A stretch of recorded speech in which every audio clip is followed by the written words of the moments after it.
اعوذ باللہ السمیع العلیم من الشیطان اللعین الرجیم بسم اللہ الرحمن الرحیم الحمدللہ الذی ہدانا لہذا وما كنا لنهتدی لولا ان ہدانا اللہ لقد جاءت رسل ربنا بالحق الصلاة والسلام علی اشرف الانبیاء والمرسلین خاتم النبیین بالقاسم محمد وعلی آلہ الطیبین الطاہرین المعصومین المظلومین اما بعد السلام علیکم ورحمۃ اللہ وبرکاتہ۔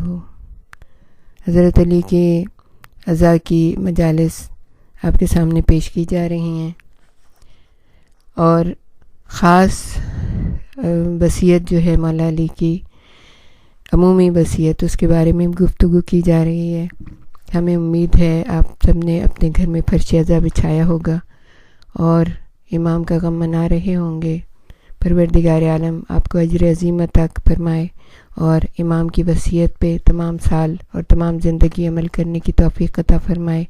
پروردگار عالم کا شکر اور احسان ہے کہ اس نے ہمیں ان ہستیوں سے وابستہ کر دیا کہ اگر ہم ذرا سا بھی غور و فکر کریں تو ہم سے بہتر اور کون ہے کہ جو ان سے منسلک ہے، پاک ہستیوں سے منسلک ہیں۔ دیکھیں، پاک لوگ پاک ہی ہستیوں کے قریب رہتے ہیں۔ اللہ تعالیٰ نے اپنے کلام حکیم میں ارشاد فرما دیا ہے، کیا اللہ کا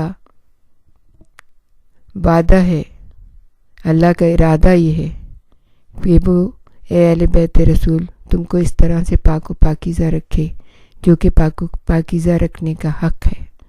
تو جب پاک لوگوں سے متمسک ہونے کا دعویٰ ہے ہمارا، تو پھر عمل بھی انہی جیسا چاہیے۔ تو اس لیے ہم نے ان مجالس میں منتخب کیا ہے امام علی کی وصیت کو، تاکہ ہم اس کو سنیں اور سننے کے بعد اس کے اوپر غور و فکر کریں اور آپس میں ڈسکس کریں اور اس کے بعد جو ہے نا اس پہ عمل کرنے کے لیے کمر بستہ ہو جائیں، تیار ہو جائیں۔ اللہم صلی علی محمد و آل محمد۔ امام کی پہلی وصیت ہے، اوصیکما بتقوی اللہ، میں تم دونوں کو خدا سے ڈرنے کی وصیت کرتا ہوں۔ اسی کے ضمن میں ہم کچھ چیزیں اور بتانا چاہیں گے کہ حضرت علی نے ہمیں ایک اہم نقطے سے آگاہ کیا ہے، اور وہ یہ ہے کہ جب دنیا خود کو انسان کے سامنے پیش کرتی ہے، یعنی جب دنیا کے پاس بہت مال و متاع آ رہا ہوتا ہے، دنیا جو ہے انسان کو بس مستقل نواز رہی ہوتی ہے، اور وہ یہ سمجھتا ہے کہ میں نے تو اپنے بڑے پروگرام زبردست رکھے ہیں، میں نے تو اپنا یہ کام کر لیا، میں نے تو اس طرح پلاننگ کی کہ وہ جو ہے میرے پاس اتنا سب کچھ آ گیا، تو وہ انسان سے محبت نہیں کر رہی ہوتی، بلکہ یہ انسان کا امتحان ہوتا ہے۔ اسی چیز کو خداوند عالم نے اپنی کتاب میں بیان فرمایا ہے۔ کہا سورہ نمل کی 27 نمبر کا جو سورہ ہے اس کی آیت کا نشان ہے 40۔ کہا کہ وہ میرا امتحان لینا چاہتا ہے، میں اس کا شکریہ ادا کرتا ہوں یا کفران نعمت کرتا ہوں۔ لیبلونی اشکر ام اکفر۔ پھر فرماتا ہے پروردگار عالم، لیکن انسان کا حال تو یہ ہے کہ جب خدا نے اسے عزت اور نعمت دے کر آزمایا، یعنی آزمائش ہے، پروردگار عالم کہہ رہے ہیں کہ جو تمہیں عزت اور نعمتیں مل رہی ہیں وہ تمہارے لیے آزمائش ہیں، تو کہنے لگا میرے پروردگار نے مجھے عزت بخشی ہے، اور جب آزمائش کے لیے اس کی روزی کو تنگ کر دیا تو وہ کہتا ہے کہ میرے پروردگار نے میری توہین کی ہے۔ ایسا ہرگز نہیں ہے، بلکہ آگے جا کے پروردگار عالم نے بتایا ہے کہ کیوں نہیں ہے، اس لیے کہ جب اس کو ملا اس نے کسی کا خیال نہ کیا، نہ یتیم کو کھانا کھلایا، نہ بیواؤں کی مدد کی، نہ انسانوں کے لیے اپنا دامن جو ہے وہ اپنے آپ کو اللہ تعالیٰ کے سامنے پیش کیا، انسانوں کی مدد کی اس نے، ایسا کچھ نہیں کیا۔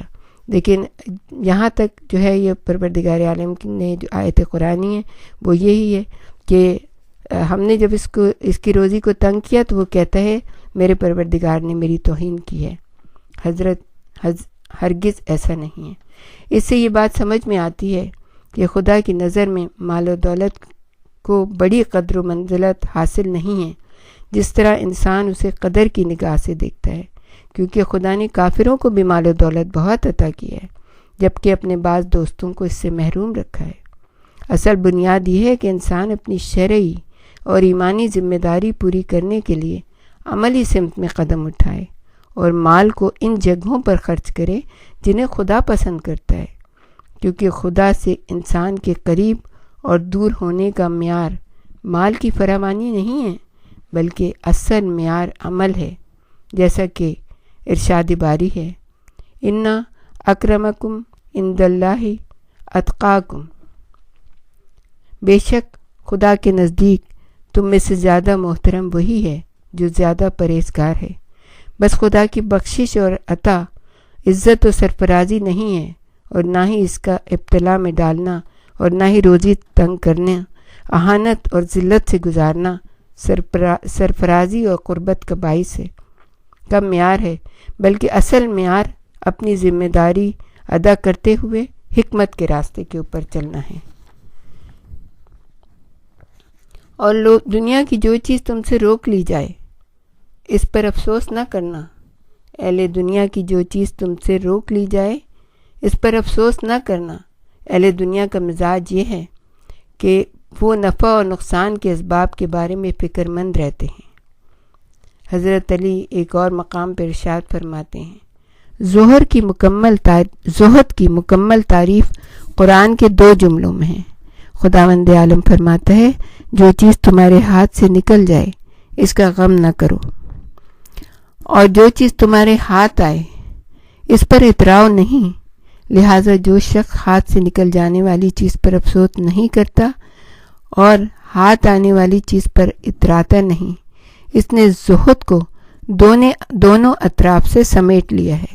یعنی جب کوئی چیز ہاتھ سے نکل جائے تو اس پہ بالکل افسوس نہیں ہونا چاہیے، اور اگر کوئی چیز ہاتھ آ جائے تو اس پہ اترانا نہیں چاہیے کہ ہمیں سب کچھ مل گیا، بس اب ہم سے بہتر کون ہے، کیونکہ نفع اور نقصان دونوں ہی حالات کے تابع ہوتے ہیں۔ اس فکر اور قرآنی حقیقت کو ہم نے رات دن، نور و ظلمت، تاریکی اور روشنی سے تشبیہ دی ہے۔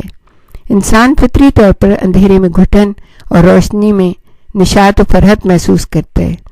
کیا ہم مجالس کے لیے رات ہی کا وقت مقرر کرتے ہیں اور کیا جشن مسرت دن ہی میں مناتے ہیں؟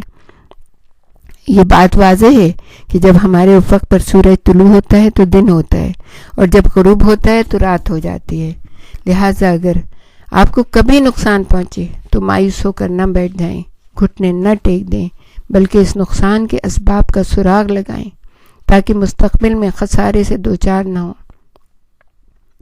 اور مستقبل سب سے بڑی چیز جو ہے وہ ہمیں قیامت یاد رکھنی چاہیے کہ وہاں پہ ہم خسارے سے دوچار نہ ہو جائیں۔ اسی طرح جب کبھی فائدہ پہنچے تو اس پر اترائیں نہیں، ہاں اس فائدے کے اسباب کا پتہ چلائیں۔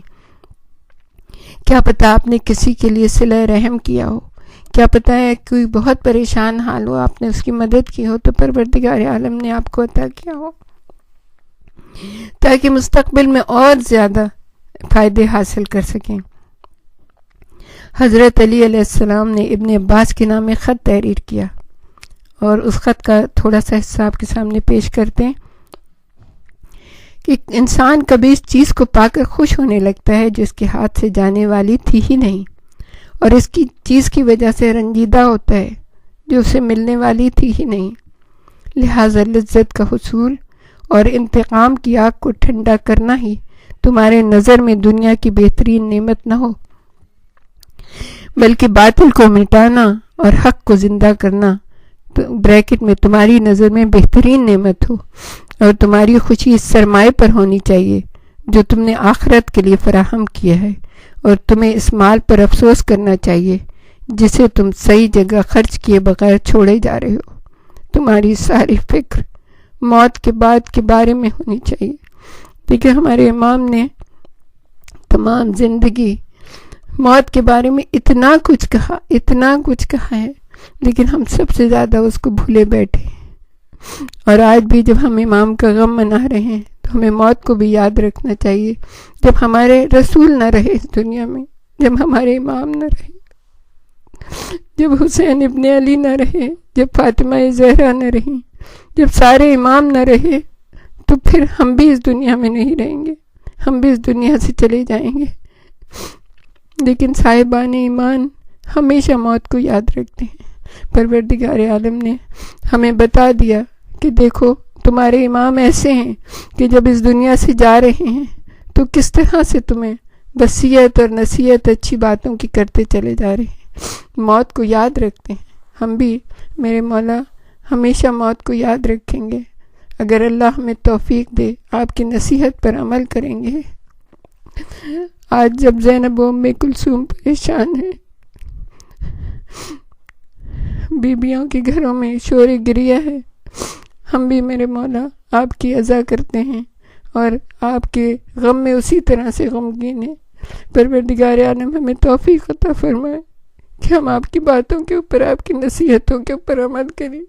پروردگار ہم سب کو جلد از جلد نجف اشرف جانا نصیب ہو، آپ کی زیارت نصیب ہو.